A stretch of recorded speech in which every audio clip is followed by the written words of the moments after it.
Hello friends, मेरा नाम है राजवीर और आप मुझे देख रहे हैं असरा एजुकेशन चैनल पर। तो आज मैं आपके बीच लाया हूँ एक नया टॉपिक जिसका नाम है इरिगेशन या उसे बोल सकते हैं सिंचाई। हमारे टॉपिक का नाम है इरिगेशन। क्या नाम है? इरिगेशन या हम उसे बोल सकते हैं सिंचाई। तो सबसे पहले हम सिंचाई की बेसिक सी परिभाषा की बात कर लेते हैं। सिंचाई की परिभाषा क्या होती है?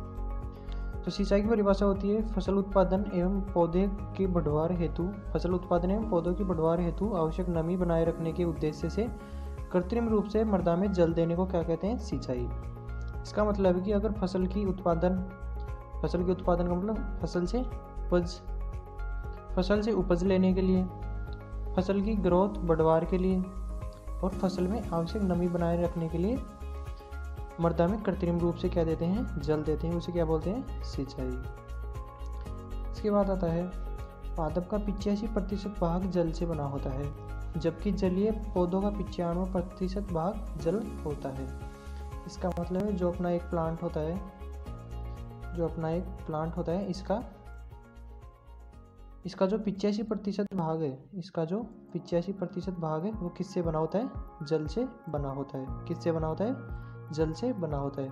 और जो जलीय पौधे होते हैं जल के अंदर उगते हैं, उनका 95% भाग क्या होता है? जल ही होता है।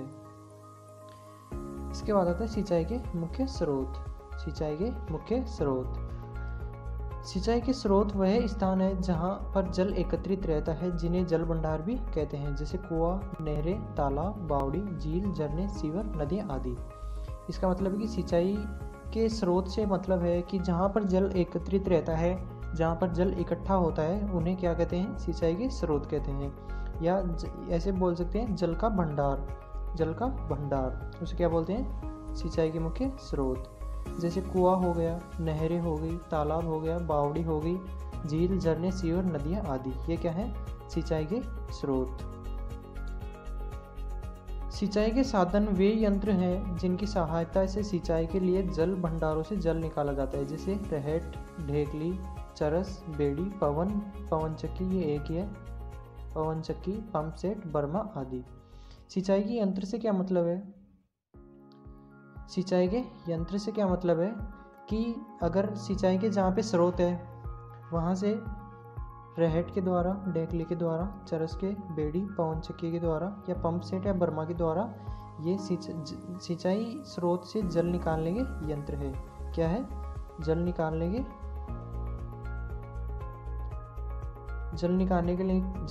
के क्या है? यंत्र है। इनके माध्यम से सिंचाई के स्रोतों से जल निकाला जाता है। राजस्थान में सिंचाई का प्रमुख स्रोत कुएं एवं नलकूप। राजस्थान का जो सिंचाई का प्रमुख स्रोत है, राजस्थान में सर्वाधिक क्षेत्रफल पर जिस स्रोत के माध्यम से सिंचाई होती है वो क्या है? कुएं एवं नलकूप। ये सर्वाधिक है। 63% क्षेत्रफल पर कुएं एवं नलकूप द्वारा ही सिंचाई होती है। बाकी नहर के द्वारा 32.25% क्षेत्रफल पर नहर के द्वारा सिंचाई होती है। तालाब के द्वारा होती है 3.75% क्षेत्रफल पर तालाब द्वारा सिंचाई होती है। इसके बाद आता है सिंचाई के मुख्य स्रोत निम्नलिखित है। सिंचाई के स्रोतों के बारे में जानेंगे अब। सिंचाई के स्रोत में सबसे पहला स्रोत है नहरें। सबसे पहला स्रोत क्या है? नहरें। इसकी पहली लाइन है भारत में सर्वाधिक सिंचाई नहरों से होती है। जो अपना इंडिया है, अपनी इंडिया कंट्री है, भारत देश है, उसमें सर्वाधिक सिंचाई किससे होती है? नहरों से होती है।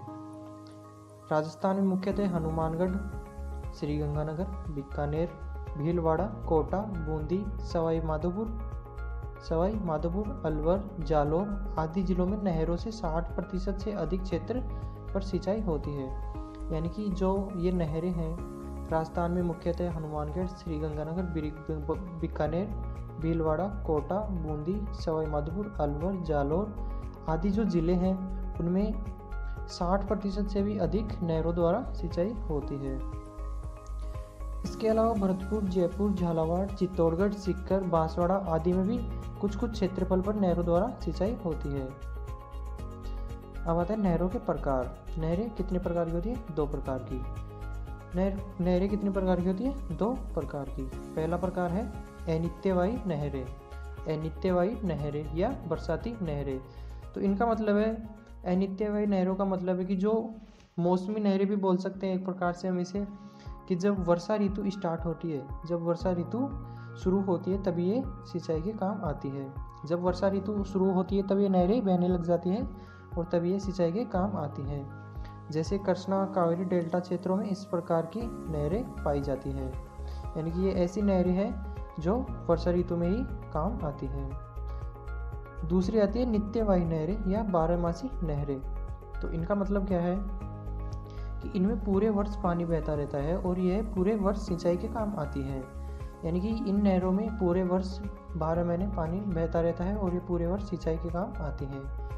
यह नहरें हमेशा बहने वाली नदियों से निकाली जाती है। जो नदियाँ हमेशा 12 महीने पूरे वर्ष बहती रहती है उनसे निकाली जाती हैं ये नहरें, या बांध बनाकर निकाली जाती हैं। उदाहरण के लिए इंदिरा गांधी नहर, उदाहरण के लिए इंदिरा गांधी नहर। ये जो इंदिरा गांधी नहर है ये पंजाब में सतलज, एक सतलज नदी है और एक है व्यास नदी। कौन सी है? एक तो सतलज नदी है और एक व्यास नदी है, सतलज और व्यास। तो इन नदियों के संगम, ये नदियाँ जहाँ पर आके मिलती हैं उसको बोलते हैं संगम स्थल।